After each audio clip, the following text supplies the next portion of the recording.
ازيكم عاملين ايه؟ وحشتوني كتير كتير كتير. صلوا على النبي ومتنسوش تعملوا لايك وشير لو الفيديو عجبكم. ونبدا بسم الله. نصلي على النبي. والنهارده هنعمل مع بعض سمك بولتي مقلي وشويه رز، انما ايه من الاخر. اول حاجه طبعا هتجيبي السمك من عند الراجل، هو نضفهولي، بس انت طبعا اي حاجه بتجيبيها تنضفيها في البيت. نضفيه كويس جدا زي ما انت شايفه كده اهو، زي الفل. مفيش السواد والحاجات اللي بتبقى جوه دي، نضفيها كويس جدا، بس خلي بالك عشان ايدك ما تتعورش من الشوك اللي جوه، او بفرشه سمك لو عندك. المهم هتجيبي السمك، هتحطي عليه معلقه ملح كبيره، ليمونه كبيره، بعدين شويه دقيق حلوين، ومعلقه طحينه كبيره يا جماعه. الطحينه والله العظيم بتودي زفاره اي حاجه، سمك، فراخ، اي حاجه انت عايزاها تروح منها الزفاره حطي فيها طحينه. تمام. بتغسليه كويس وبتنقعيه فيهم بتاع نص ساعه كده او ساعه، حلو مش كتير بس عشان ما يتهريش. وبعدين بتغسليه كويس وبتصفيه، وده بعد ما تصفى بتروحي فاتحاه فتحتين كده من الظهر. تمام اهو زي ما انت شايفه كده، عشان خاطر وانت بتحطي التتبيله بقى بتاعته ايه. بصي يا ست الكل، توم، راس توم صغيره او نص راس توم كبيره، معلقتين 3 كمون كبار كده، معلقه كبيره ملح، نص معلقه فلفل اسود بيغير الطعم يا جماعه، معلقه بابريكا، وفي وراها كزبره بس هي مش باينه من الليمون معلش، معلقه كزبره برده، وليمونتين كبار وقرنين فلفل. تمام. ده فلفل احمر عادي. نضربهم في الكبه وبعدين نحطهم على السمك ونرجع مع بعض تاني. اهي يا جماعه التتبيله بعد ما خلصت في الكبه، يا رب تكونوا شايفين اهي. انا بس بحبها تكون فيها يعني قطع كده سنه، ما تبقاش سايله قوي. وانت كده كده مش هتحطي سوائل الليمون اللي انت حطيتيه، هو هيمشي لك الكبه ما تقلقيش. ماشي. تجيبي بقى التتبيله كده، صلي على النبي بسم الله. بصوا يا جماعه، معلش يا جماعه في شغل كده ما ينفعش الا بالايد. انا مش بعرف اشتغل بجوانتي خالص على فكره، عشان بس الناس ايه ما تقولش لازم جوانتي. تدخلي كده التتبيله في السمكه كلها جوه كده، وتدعكي بقى، تدعكي، وتروحي واخده كده في الحروف اللي انت ايه فاتحاها، الفتحات اللي انت فاتحاها دي تحطي فيها برضو كده. تمام.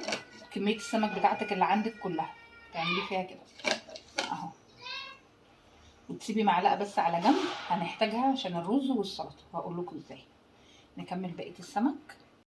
ادي السمك يا ست الكل اهو بعد ما تبلناه. غطيه بكيس بقى او اي حاجه، المهم بس تغطيه كويس عشان الريحه، عشان الريحه تاخد وتدي كده مع التتبيله، وتسيبيه مش اقل من نص ساعه اقل حاجه. تمام. ودي معلقه بقى خلطه اتبقت، هقول لكم نعمل بيها ايه دلوقتي. وتعالوا نعمل مع بعض الرز لحد ما السمك يتبل شويه. هنا بقى يا ستي نيجي للرز، حله نحط فيها شويه زيت حلوين. انا بصوا بضرب البصل في الكبه، يعني انا مش بحب اقطع البصل يا جماعه، انت بقى براحتك، لو انت بتحبيه كبير قوي قطعيه بايدك بالسكينه، بس انا بديله خطوتين 3 في الكبه كده. ماشي. نصلي على النبي ونشوح بقى البصل كده لحد ما يبتدي لونه يبتدي يغمق معانا يا جماعه، ما يتحرقش، يغمق شويه، لان البصل لما بيتحرق بيمرر الرز وما بيبقاش حلو.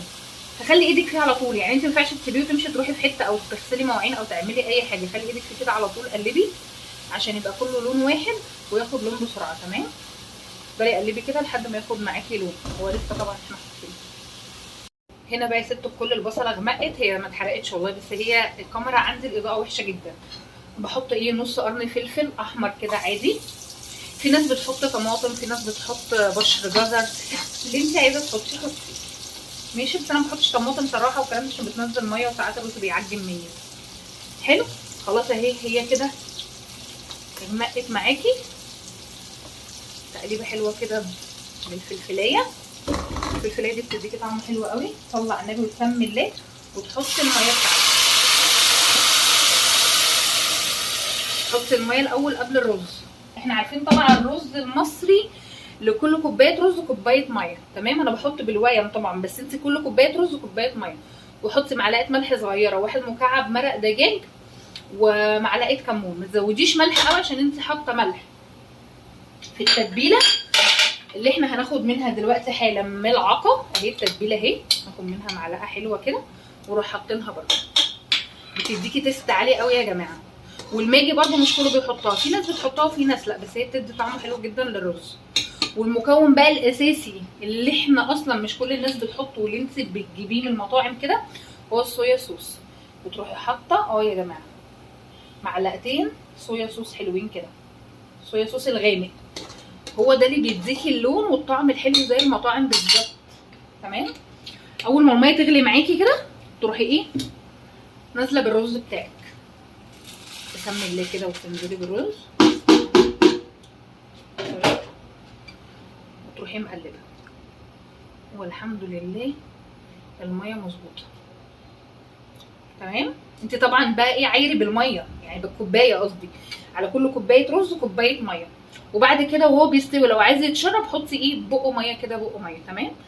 هو هنا كده خلاص تمام. واول ما يغلي توطي عليه بقى زي الرز العادي جدا وتتابعيه، وبالف هنا وشفا على قلبك. بص بقى يا ست الكل، السمك هقولك على حاجه حلوه قوي. ده كيس فيه كوبايه دقيق تمام، كوبايه دقيق عادي جدا حلو. بنروح حاطين عليه بقى ايه يا ست الكل، كيس او اي كيس عندك كان فيه لبن فيه اي حاجه، حطي عليه معلقتين نشا مع نص معلقه ملح صغيره، لان انت طبعا السمك فيه ملح ما تنسيش، والرز فيه ملح وكده يعني ما تكتريش ملح. وحطي نص معلقه بابريكا ومعلقه كمون. النشا هو اللي ما بيخليش السمك يشرب زيت معاكي، اوعي تنسيه.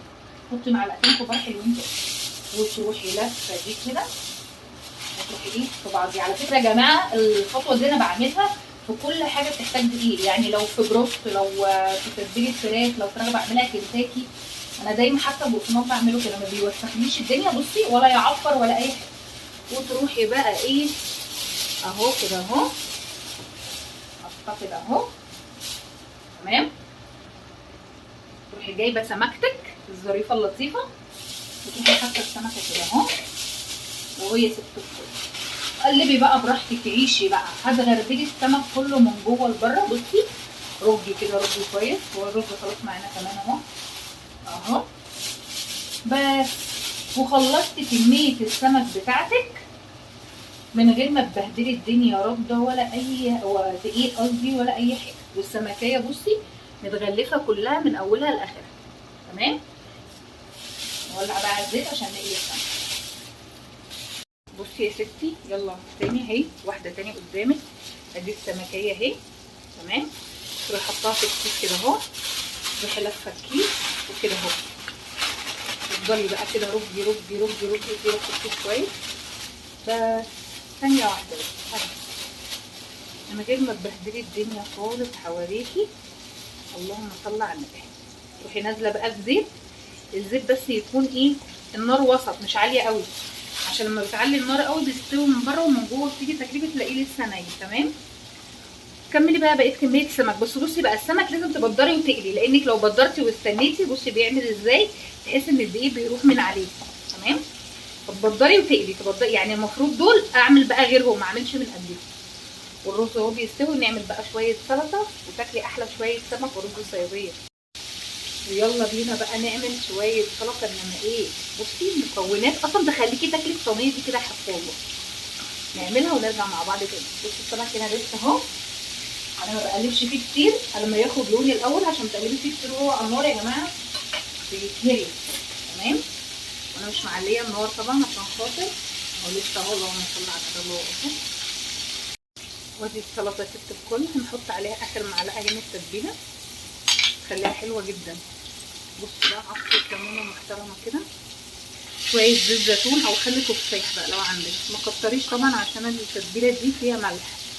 وقلبي بعد ما تقلبي بصي الالوان، انا بحب الحاجات اللي فيها الوان كتير حلوه قوي. ودي يا ست الكل الرز بعد ما خلص اهو، بصي ولا معجن ولا اي حاجه ما شاء الله، الفلفل مديله لون. ودي شويه سمك ما يستاهلوش الا بقى، والسلطه والجرجير وطبعا الطحينه. بس الطحينه خلصت، هنعمل مع بعض فيديو النهارده بالطحينه ان شاء الله عشان الطحينه بقت غاليه جدا. ما تنسوش تصلوا على النبي، ولو عجبكم الفيديو تعملوا لايك وشير. مع السلامه.